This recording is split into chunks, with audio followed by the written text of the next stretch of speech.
तो उनके व्यक्तित्व से आकर्षित होकर लोग उनको आकर मिलते थे, अपनी व्यक्तिगत कठिनाइयां बताते थे, उनके हाल पर उनसे चर्चा होती थी। इसी का आगे एक सत्संग आंदोलन बन गया और 1925 में उस आंदोलन का भी विधिवत पंजीयन हुआ। उस आंदोलन का मुख्यालय आजकल देवघर में है। उनकी भी शताब्दी इस वर्ष 2025 में चलेगी। और हम जानते हैं भगवान बिरसा मुंडा के जन्म के 150 वर्ष हो गए। विदेशी वर्चस्व के विरुद्ध, शोषण के विरुद्ध वनवासी समाज में, आदिवासी समाज में बहुत जागृति जिन्होंने की, केवल भाषण देकर नहीं, अपने जीवन को यज्ञ में अर्पण कर दिया और ऐसा उपदेश दिया और ऐसा आचरण हमारे सामने रखा कि हमारे जनजातीय बंधुओं के अस्मिता को, अस्तित्व को स्वतंत्र भारत में सशक्त होकर अपने योगदान करने को एक पुष्ट वैचारिक और व्यावहारिक आधार उसके कारण प्राप्त हुआ। उनका भी 150वां जन्म जयंती का वर्ष चल रहा है। स्मरण करने का कारण ऐसा है कि ये लोग हमारे सामने मूर्तिमंत उदाहरण है जैसा हमको होना चाहिए। व्यक्तिगत और राष्ट्रीय चारित्र्य इन्होंने जो किया उसका हमको लाभ हो रहा है, ये बात अलग है, परंतु वो लोग कैसे थे,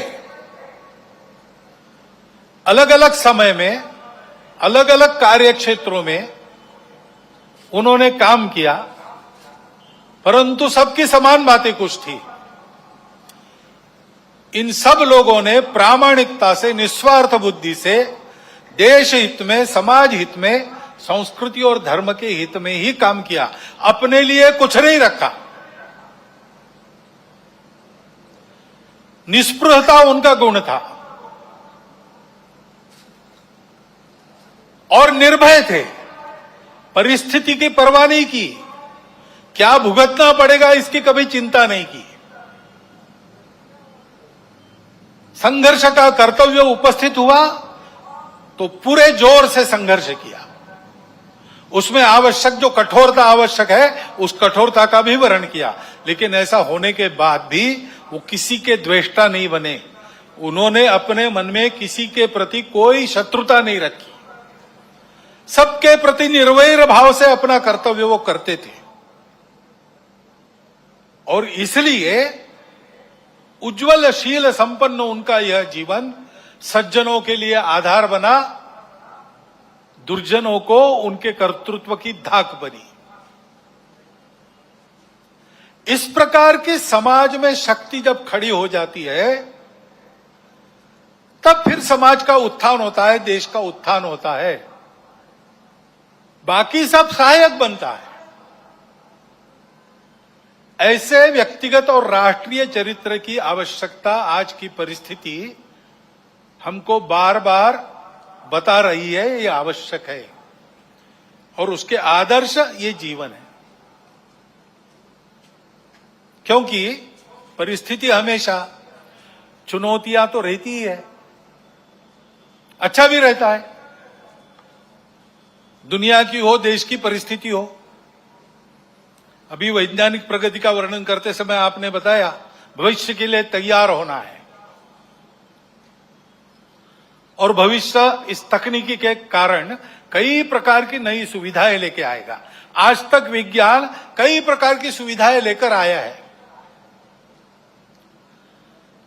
तो मनुष्य जीवन भौतिक दृष्टि से पहले से सुखी है, परंतु हम देखते हैं कि इतने प्रगत सुखी मानव समाज में अपने स्वार्थ और अहंकार के कारण कैसे कैसे संघर्ष चलते हैं। इस्राएल के साथ हमास का जो युद्ध छिड़ा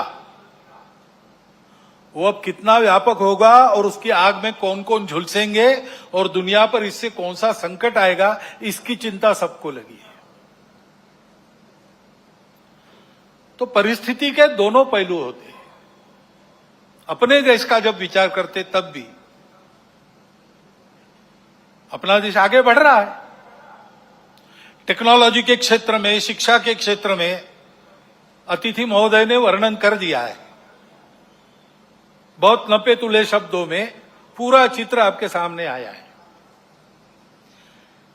ऐसे सब क्षेत्रों में भारत आगे बढ़ रहा है। समाज की समझदारी भी धीरे धीरे बन रही है। उसके परिणाम स्वरूप हम ऐसा देखते हैं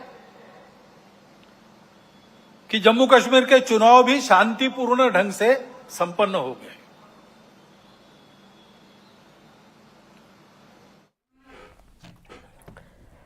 विजयदशमी के मौके पर महाराष्ट्र के नागपुर में आरएसएस ने विशेष शस्त्र पूजन किया है और इस मौके पर आरएसएस प्रमुख मोहन भागवत ने शस्त्र पूजन किया, जो कि हमने आपको दिखाया।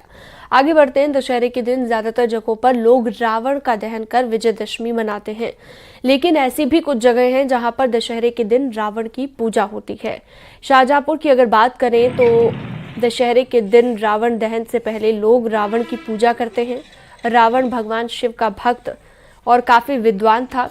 इसी के चलते शाहजहांपुर में पिछले 50 सालों से लगातार रावण के पुतले बनते ही लोग सुबह से पूजा करने आ जाते हैं।